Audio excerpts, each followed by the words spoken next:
Selamat hari Minggu untuk kita semua. Adik-adik sekalian, sebelum kita mendengarkan firman Tuhan, kita berdoa terlebih dahulu. Dilipat tangannya, ditutup matanya, kita berdoa. Damai sejahtera Allah yang melampaui segala akal, itulah yang memelihara hati dan pikiranmu di dalam Tuhan kita Yesus Kristus. Amin. Adik-adik yang dikasihi oleh Tuhan kita Yesus Kristus, yang menjadi firman Tuhan untuk kita pada minggu hari ini tertulis dalam 1 Samuel 17 ayat 40 hingga ayatnya yang ke-58.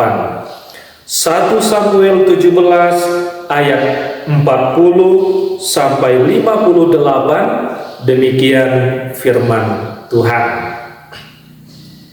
Perkelahian Daud dengan Goliat.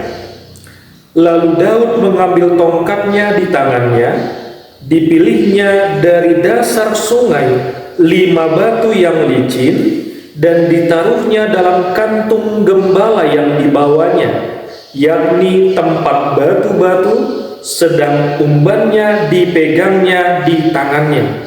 Demikianlah ia mendekati orang Filistin itu. Orang Filistin itu kian dekat menghampiri Daud, dan di depannya orang yang membawa perisainya. Ketika orang Filistin itu menunjukkan pandangnya ke arah Daud serta melihat dia, dihinanya Daud itu karena ia masih muda, kemerah-merahan dan elok parasnya. Orang Filistin itu berkata kepada Daud, "Anjingkah aku, maka engkau mendatangi aku dengan tongkat?" Lalu demi para allahnya orang Filistin itu mengutuki Daud. Pula orang Filistin itu berkata kepada Daud, "Hadapilah aku, maka aku akan memberikan dagingmu kepada burung-burung di udara dan kepada binatang-binatang di padang." Tetapi Daud berkata kepada orang Filistin itu, "Engkau mendatangi aku dengan pedang dan tombak dan lembing. Tetapi aku mendatangi engkau dengan nama Tuhan semesta alam, Allah segala barisan Israel yang kau tantang itu. Hari ini juga Tuhan akan menyerahkan engkau ke dalam tanganku, dan aku akan mengalahkan engkau dan memenggal kepalamu dari tubuhmu.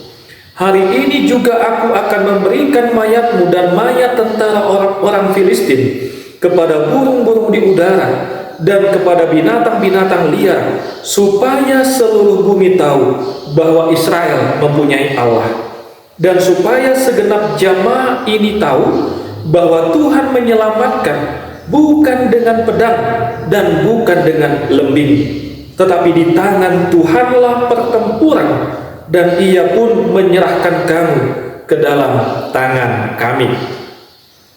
Ketika orang Filistin itu bergerak maju untuk menemui Daud, maka segera Daud berlari ke barisan musuh untuk menemui orang Filistin itu.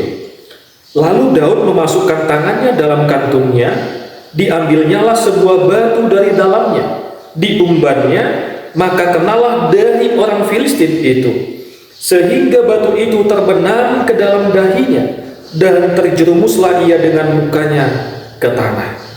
Demikianlah Daud mengalahkan orang Filistin itu dengan umban dan batu. Ia mengalahkan orang Filistin itu dan membunuhnya tanpa pedang di tangan. Daud berlari mendapatkan orang Filistin itu, lalu berdiri di sebelahnya. Diambilnyalah pedangnya, dihunusnya dari sarungnya, lalu menghabisi dia. Dipancungnyalah kepalanya dengan pedang itu. Ketika orang-orang Filistin melihat bahwa pahlawan mereka telah mati, maka larilah mereka. Maka bangkitlah orang-orang Israel dan Yehuda. Mereka bersorak-sorak lalu mengejar orang-orang Filistin sampai dekat Gad dan sampai pintu gerbang Ekron. Dan orang-orang yang terbunuh dari orang Filistin bergelimpangan di jalan ke Saaraim, sampai Gad dan sampai Ekron. Kemudian pulanglah orang Israel dari pemburuan hebat atas orang Filistin, lalu menjarah perkemahan mereka. Dan Daud mengambil kepala orang Filistin yang dipancungnya itu dan membawanya ke Yerusalem. Tetapi senjata-senjata orang itu ditaruhnya dalam kemahnya. Ketika Saul melihat Daud pergi menemui orang Filistin itu, berkatalah ia kepada Abner, panglima tentaranya, "Anak siapakah orang muda itu, Abner?" Jawab Abner, "Demi Tuanku hidup, ya Raja, sesungguhnya aku tidak tahu." Kemudian Raja berkata, "Tanyakanlah, anak siapakah orang muda itu?" Ketika Daud kembali sesudah mengalahkan orang Filistin itu, maka Abner memanggilnya dan membawanya kepada Saul, sedang kepala orang Filistin itu masih ada di tangannya. Kata Saul kepadanya, "Anak siapakah engkau, ya orang muda?" Jawab Daud, "Anak hambaku, anak hamba tuanku Isai, orang Betlehem itu." Demikianlah firman Tuhan. Adik-adik sekolah minggu yang dikasihi oleh Tuhan kita Yesus Kristus, firman Tuhan pada saat ini menceritakan bagaimana Tuhan menyertai kehidupan Daud ketika Daud berperang melawan orang Filistin. Jadi pada waktu itu ada seorang Filistin yang bernama Goliat. Siapa namanya? Goliat. Iya, dia bernama Goliat. Goliat ini adalah seorang prajurit Filistin yang sangat memiliki badan yang besar. Dia menggunakan perlengkapan perang yang sangat lengkap. Adik-adik pernah melihat nggak orang berperang bagaimana? Ya, jadi pada waktu itu Goliat ini menggunakan perlengkapan perang yang sangat lengkap. Dia memakai penutup kepala untuk melindungi kepalanya. Dia memakai perisai di badannya untuk melindungi tubuhnya. Dia memakai sepatu, dia memakai perisai, kemudian dia memakai pedang. Kalau pedang itu tajam atau tidak? Tajam kan? Ya, dia memakai pedang, kemudian dia memiliki tombak untuk melawan umat Tuhan. Sementara Daud pada waktu itu dia hanyalah seorang gembala. Adik-adik pernah nggak melihat seorang gembala? Ya, kalau seorang gembala itu biasanya menggembalakan apa? Menggembalakan domba.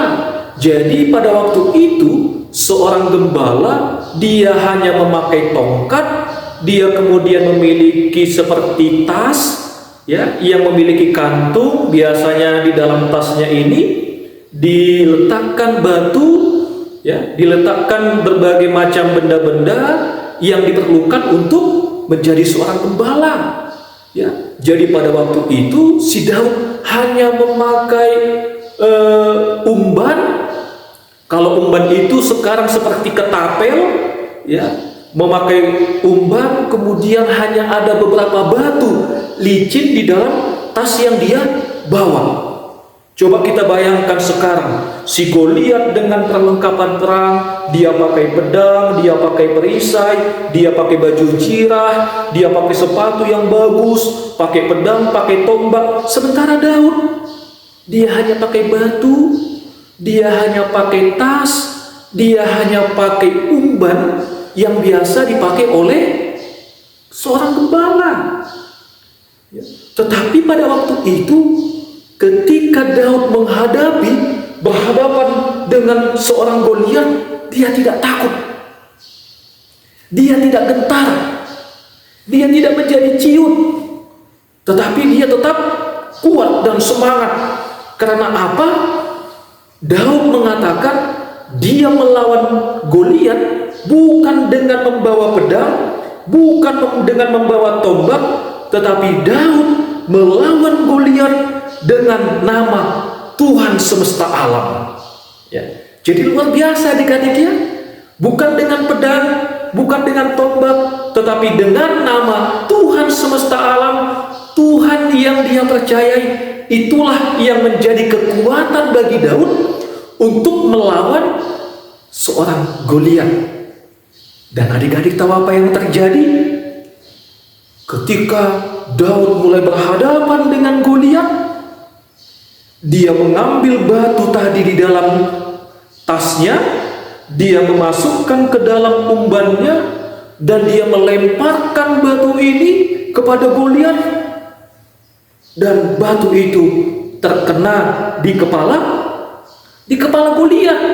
Bayangkan, Goliat yang tadi badannya seperti raksasa terkena batu di kepalanya, kemudian si Goliat jatuh tersungkur. Si Goliat terjatuh, kemudian si Daud mengambil pedang si Goliat tadi, dan dia mengalahkan Goliat dengan pedang yang dibawa oleh Goliat itu. Luar biasa adik-adik ya. Daud dengan berani, Daud dengan tidak takut, tidak gentar melawan seseorang yang badannya lebih besar, yang menjadi musuh umat Tuhan pada waktu itu. Kenapa dia berani? Karena dia percaya bahwasannya Tuhan itu menyertai dan menguatkan Daud. Inilah yang membuat Daud kuat, tidak takut dan tidak gentar menghadapi apapun yang ada di depannya. Sekarang abang mau tanya, adik-adik pernah merasa takut enggak? Ayo coba ngaku. Siapa di sini adik-adik sekolah minggu yang pernah takut? Yang suka takut? Yang sering takut? Ayo siapa ngaku? Ayo siapa di antara adik-adik sekolah minggu yang sering takut, yang suka takut? Papa, aku takut. Papa, aku takut. Papa, aku tidak bisa. Mama, aku tidak bisa. Papa, aku masih kecil. Mama, aku masih kecil. Siapa yang sering seperti itu? Iya. Jadi pada hari ini adik-adik sekolah minggu jangan takut lagi. Jangan bilang saya tidak bisa. Jangan bilang lagi saya tidak mampu. Jangan bilang lagi aku takut papa, aku takut mama. Karena apa? Karena Tuhan juga menyertai kehidupan kita, kehidupan anak-anak sekolah minggu, sebagaimana Tuhan menyertai kehidupan Daud. Jadi apapun nanti, misalnya di sekolah, ya, adik-adik di sekolah, adik-adik di rumah, adik-adik sedang bermain, jangan takut, ya. Jangan khawatir, jangan gentar. Karena apa? Karena Tuhan menyertai kehidupan saya. Karena Tuhan menyertai kehidupan kita semua, ya. Jadi nanti misalnya di sekolah, ya, adik-adik disuruh ke depan. Ayo siapa dari adik-adik sekalian yang bisa ke depan membaca puisi, yang bisa ke depan bernyanyi, yang mau bernyanyi. Janganlah, aku takut, aku tidak mau. Harus berani. Karena apa? Karena Tuhan yang menyertai anak-anak sekolah minggu. Jangan nanti misalnya, ayo siapa dari anak-anak sekolah minggu yang mau memimpin doa, yang mau mendoakan temannya yang sakit. Harus mau, jangan bilang, janganlah, aku tidak tahu, aku tidak pandai, aku tidak berani. Tidak boleh seperti itu. Jadi kalau ada misalnya di sekolah, di rumah, guru sekolah minggunya bilang, ayo siapa dari adik-adik sekolah minggu yang mau memimpin doa? Saya. Harus seperti itu. Karena apa? Karena Tuhan yang menyertai, yang mengajari anak-anak sekolah minggu. Dan inilah yang menjadi kekuatan kita. Inilah yang menjadi semangat kita. Inilah yang menjadi dasar iman kita. Saya tidak akan takut lagi. Saya akan menjadi orang yang berani. Saya akan menjadi orang yang kuat. Karena apa? Karena Tuhan menyertai kehidupan saya. Karena apa? Karena Tuhan senantiasa mendampingi hidup saya. Amin. Tuhan memberkati.